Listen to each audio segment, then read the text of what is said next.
Welcome back. Today, I was going to share with you a little bit about my journey. When I left the Jehovah's Witness religion in 2012, as you know from some of my other stories, I went through a divorce, and our whole family kind of faded away.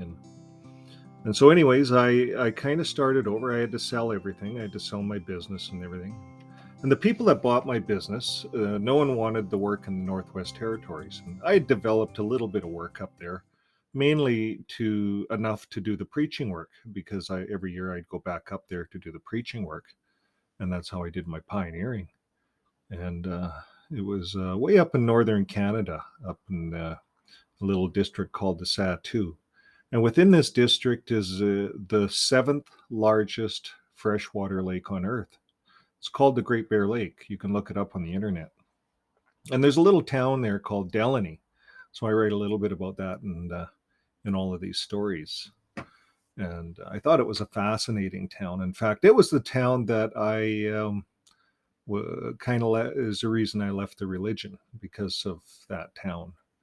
And yeah, there's too much of a story to try to relate it in a sentence. So, anyways, what I did over after I left the religion, I put together kind of a compilation of all my stories. So I wrote 5 little stories. I called it. It's not yet published, so this is as close as I have. But I call it a journey to Yahweh in this book, and it's a collection of stories. So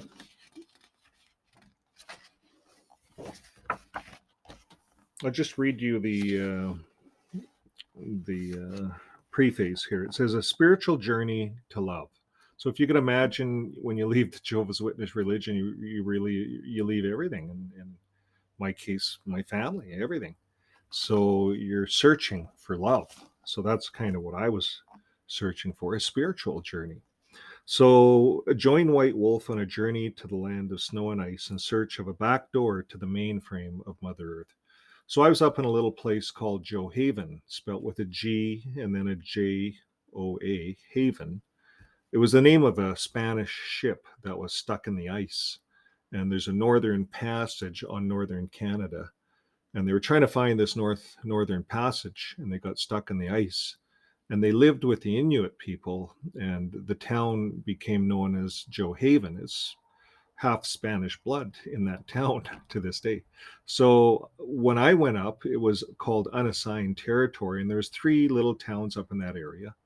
So I had another brother fly in with me, and we covered all 3 of those towns. So in that town, Johaven, the indigenous children on the streets, they were playing on the streets, and they had little bikes or whatever. They they called me Amrock, Amrock. So I'd walk by and they'd say Amrock, and I said, "What does that mean?" And they just would run away. So I go to the hotel, and I'm in the hotel, and I'm talking there, and I said, "What does Amrock mean?" And they said, "White Wolf." They called you the White Wolf. so so this is what I wrote the story.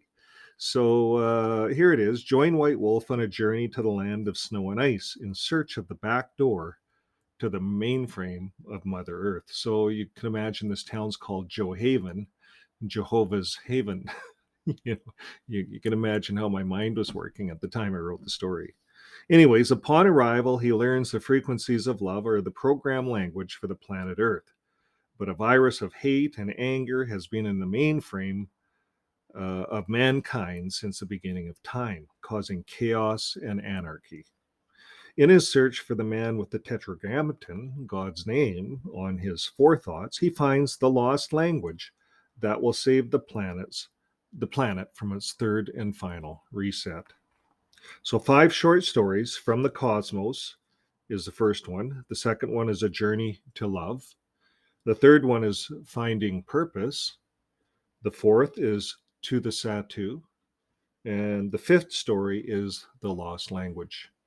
So today I thought we could start with from the cosmos, and The the story starts with a poem. So there's a bunch of pictures here you should see. So here we are. From the cosmos, traveler from space. So if you could imagine, and this is what I was doing, if you could imagine, so I left the religion in 2012, and then for 7 more years, well, no one wanted to buy that part of the company off me. They just said, you can have it, Vernon. We don't want it. Even my ex-wife didn't want it. No one wanted it.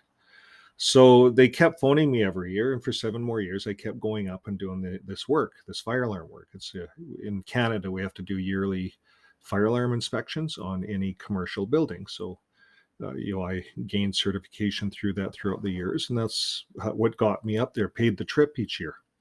So, if you can imagine, you're up there in remote flying communities, and you leave the religion. Now you've lost all your purpose. I didn't have no purpose up there. I didn't really want to be up there. I wanted to kind of be at home, and but they phoned, and I felt obligated, to go back up and finish what I started. So I'd go up there and sit in a little hotel at night, and I'd start writing stories, and then I started to imagine what would it be like if you were like, I don't know, if you were just kind of came to the earth, and you're kind of looking down on the earth, and you're just kind of looking all over the earth, what would you see? Let's say you're a visitor. I don't like to use the word UFO, but let's say you're visiting from another planet, and you're just kind of looking down. Well, here's what I wrote. Traveler from space. If I were to look at earth from space, what would I see?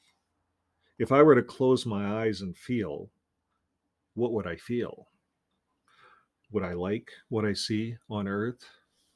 Would I like how I feel on earth? Would I want to visit earth for a while? Just a short while, maybe 70, 80 years. Maybe shorter, maybe longer. It's a beautiful planet to see and a beautiful planet to feel. It does feel warm and comforting at times, for some. I feel from the humans lately an energy that has been chaotic. Do I still visit this beautiful blue planet, Earth? Or should I come back in 1,000 years? What to do if I were a visitor from space? Was I brought to Earth for a reason, I wonder? What if Earth needs my help? What do I do? What do I see from space? I see a most beautiful planet called Earth, perhaps the most beautiful in the universe.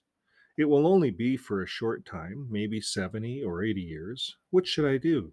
Should I go to planet Earth?